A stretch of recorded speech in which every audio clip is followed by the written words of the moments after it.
जिस परवेज मुशर्रफ को आपने आसानी से गद्दार डिक्लेयर कर दिया, उसके दौरे हुकूमत में आलमी मयार की 19 यूनिवर्सिटियां कायम की गई थीं। आलमी दर्जा बंदी में पाकिस्तान बैंकिंग मुनाफे में तीसरे नंबर पर आ गया था।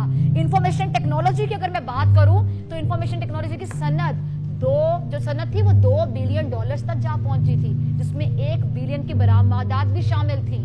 सीएनजी सेक्टर में $70 बिलियन की सरमायाकारी हुई थी।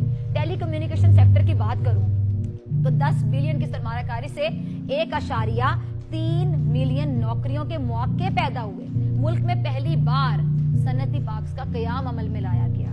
और सैंडिक की बात करूं, रेकोर्डिक की बात करूं, मार्बल की बात करूं, कोयले की बात करूं, इसकी पैदावार जैसे बड़े मंसूबे कामयाबी से तकमील के मराइल तय करने लगे थे।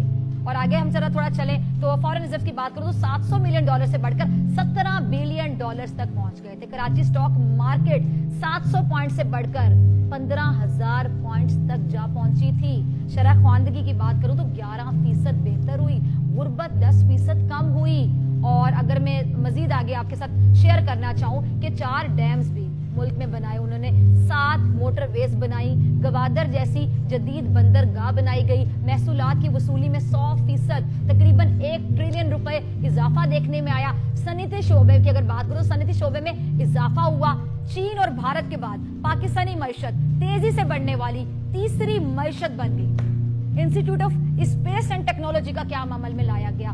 वर्चुअल यूनिवर्सिटी का क्याम, 4 सदा यूनिवर्सिटी का क्याम, यूनिवर्सिटी ऑफ गुजरात का क्याम, मालाकांड यूनिवर्सिटी का क्याम, कपड़े की बरामदात $11 बिलियन, गैर मुल्की सरमायाकारी $8 रही।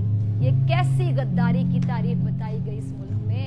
ये कैसा गद्दार था जो इतना फायदा दे गया इस मुल्क को?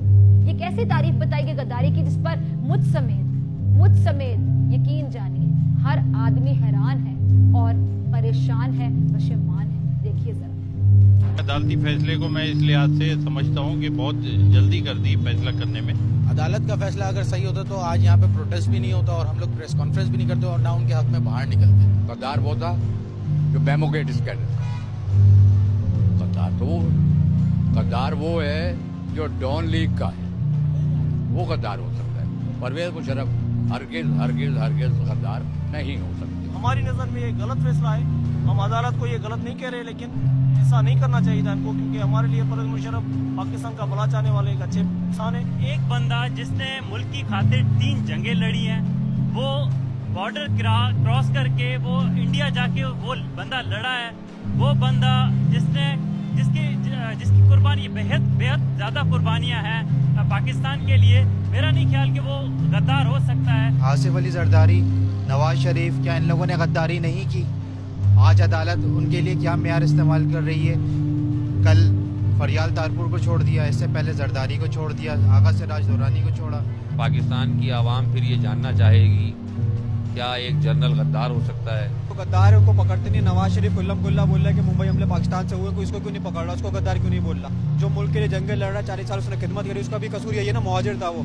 ये वकील सब गुंडे खुद हैं ये लोग, सर इनको पकड़ो सबसे पहले, तो ये लोग गद्दार हैं। मेरे जो पर्सनल अगर मेरी आप राय लें तो उस हिसाब से वो गद्दार नहीं हो सकता, क्योंकि एक मिलिट्री का बंदा है, गद्दार नहीं हो सकता।